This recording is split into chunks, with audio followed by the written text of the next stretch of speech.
Perché la gente dice sei nero ma ti sembro nero. Guarda, io sono marrone. marrone. Stupid ass, you stupid. You that say that, you're an idiot. You're a big idiot. Guarda che sono marrone.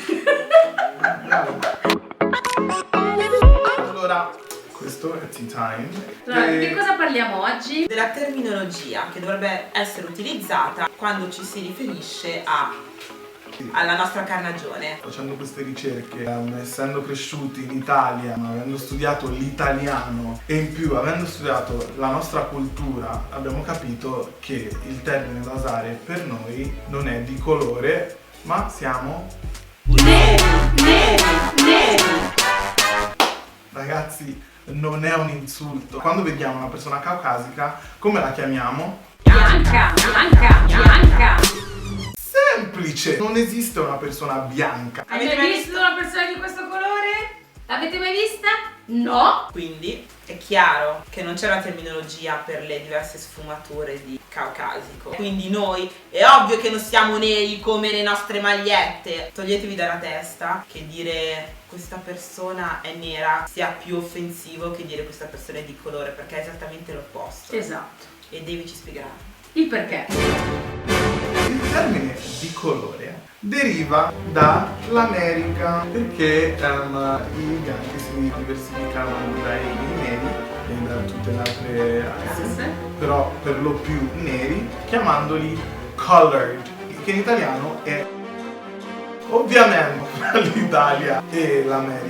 C'è un oceano, allora la parola si è diluita ed è arrivata qua come di colore ed è iniziata a far parte del lessico italiano. E siamo diventati di colore. Diventati, Sì. cioè Di colore. Di che colore? Indicami un colore nella gamma cromatica che significhi di colore. ma il punto è che se sono di colore io lo sei anche te. Perché se tu ti ritieni bianco e chiami tutte le altre persone di colore, vuol dire che stai definendoti una persona che è senza colore. Ma ragazzi, il bianco è un colore. Ma più che altro è l'ennesimo modo per differenziare, per Esatto. distanziare le persone di una carnagione da tutte le altre. Anche perché questa distinzione, questa terminologia da chi è stata coniata per l'ennesima volta? Dall'uomo bianco. Proprio per questa necessità, a quanto pare, si ripercuote da generazione in generazione, da secoli, da questa necessità che molti hanno di distanziare, di differenziare, di categorizzare gli esseri umani bianchi da tutti gli altri. Bianchi da tutti gli altri. Allora, innanzitutto io non ho alcuna intenzione di sottostare, di rientrare in una categoria che hai deciso te, ma perché? Punto secondo, cioè, da quel che so io, se sono arrabbiata, se sto male, se sono felice, se sono triste, questa sono. L'arcobaleno, il colore. Chi cambia colore sei tu, Quindi se proprio vogliamo dirla tutta ti potrei dare io della persona di colore. Perché se tu che cambi, io questa sono a seconda dello stato d'animo, del mio stato di salute. Chiamatemi nera, non mi offende. Se mi chiami di colore invece sì, perché di colore non ha senso. Altrimenti inizio anch'io a chiamarti di colore e scommetto che non ti fa piacere se chiami di colore. Esatto. Se tu sei bianco e il tuo migliore amico ti permette di chiamarlo con la N-word, non pensare di poterlo andare a dire, cioè, A tutti gli agli altri. altri. Ok? Non siamo in America, siamo in Italia, ma se andate negli Stati Uniti e tu sei bianco e dici quella parola e hai dei neri Urlalo. e hai dei neri accanto a te, non credere che ti danno una pacca sulla spalla. You will be Si dead. arrabbiano, un motivo c'è. No, Wench, you did not just call me a Negro. What is...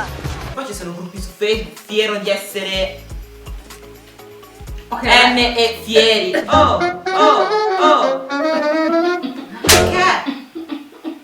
Perché poi non mi venite a dire che per voi quella parola vuol dire nero, perché poi quando dice Ah minchia, guarda, sto lavorando con un negro. Oh, scusa. Se chiedi scusa è perché sai che ha una connotazione negativa. Perché se io dicessi oh, ho lavorato come la regina d'Inghilterra. Oh scusa, no, non dico oh scusa, perché so che non è un insulto.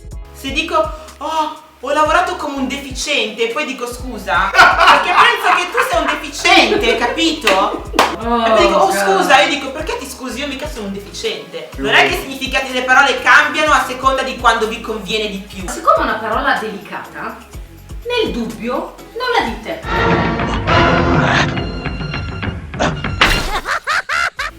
Una persona ha commentato sotto la mia foto, ma chi è sta scimmia?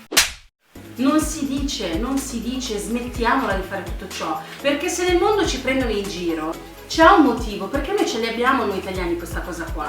Alla Cécile Kyenge quante volte, i parlamentari gli hanno tirato le banane. Però non sei razzista, vero? No, il punto è che il mondo sta andando proprio a rotto. Cioè, si pensa che purtroppo una persona come Donald Trump rischia di diventare il presidente degli Stati Uniti, ragazzi. Cioè, loro passano da Barack Obama a Donald Trump. Recentemente ha detto che Ku Klux Klan... Sì, lui lo accetta tra i suoi sostenitori. Prima di decidere se accettarli devo verificare, devo prendere informazioni su Ku Klux Klan. Certo, perché tu non sai che cos'è Ku Klux Klan, vero? E che comunque continua a dire di non essere razzista. Evitiamo che queste cose accadano anche qua, per cortesia, perché poi noi importiamo sempre le cose peggiori dalle altre culture. Se tu pensi come un razzista, parli come un razzista, ti comporti come un razzista, almeno ammetti di esserlo, ok? Come direbbe Drake, non cadiamo per l'ennesima volta in queste cose. Almeno noi che siamo giovani, almeno noi che siamo le ultime generazioni, evitiamo di far sì che si ripeta un ciclo, anche perché alla fine dobbiamo convivere, ok? Ci siamo qua, rispettiamoci a vicenda. Io non sono razzista, ma nega quello che tu hai appena detto. Quindi, but what? ma che? Ma niente. Anche perché viviamo in un periodo storico molto complicato in Italia, l'economia sta andando non dico dove, c'è un tasso di immigrazione anche clandestina che è allucinante e purtroppo noi siamo in questa situazione perché comunque abbiamo delle persone al vertice che non sono in grado di fare il loro lavoro, ed è vero, perché la situazione è veramente sfuggita di mano in tutti i sensi. Iniziamo dalle piccole cose, queste sono le Dalla piccole vicina. grandi cose, sì, che possono cambiare questa società. Dato che siamo un paese cattolico, siccome noi italiani siamo tanti bravi, no? A tirare fuori il nostro essere cattolici quando più ci conviene. Vedi unioni civili, vedi surrogati, lì ti ricordi che sei cristiano. Però quando si tratta dell'ABC, del rispetto reciproco, lì no, non lo sei più, vero? Vabbè, ad ogni modo, il fine del sermone e ci vediamo al prossimo episodio di Tea Time! Ciao!